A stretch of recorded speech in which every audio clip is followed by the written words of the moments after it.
Today is Equal Pay Day. That is the date that symbolizes how far into the new year that women must work to earn what men earned for all of last year. According to a recent report, women in the U.S. working full-time and year-round made roughly 80 cents for every dollar that their male counterparts earned. And experts do not expect that pay gap to close for a long time. Julia Boorstin has details. The good news is that the pay gap is starting to close, but progress is so slow. At this rate, men and women won't be paid equally until 2070. That's according to a new report from Glassdoor.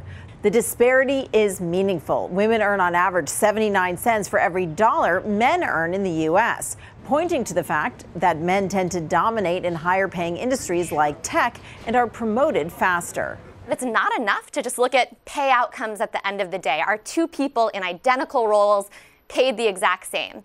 Instead, we're encouraging companies to look at all of the factors that inform pay, like what's happening in the hiring process or in promotions or in negotiation. Even in the same jobs with the same experience, women make about 95 cents for every dollar men make. And some industries have bigger gaps than others. Media and retail have the biggest gap of 6.4% for the same roles with comparable qualifications, according to Glassdoor.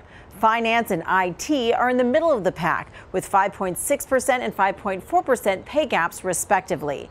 The biotech and pharmaceuticals industry, though, has the smallest gender pay gap of just 2.2%. Cisco's executive vice president and chief people officer, Francine Katsoudas, has worked to help close its pay gap, looking beyond just adjusting pay.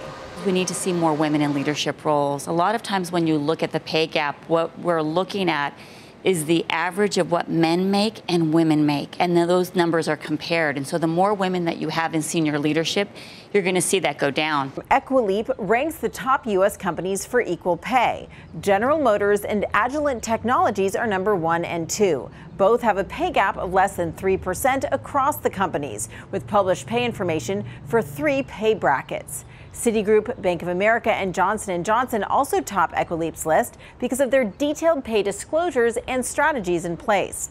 Companies that are transparent about pay are more likely to close their gaps. And it's not just about the gap between men and women.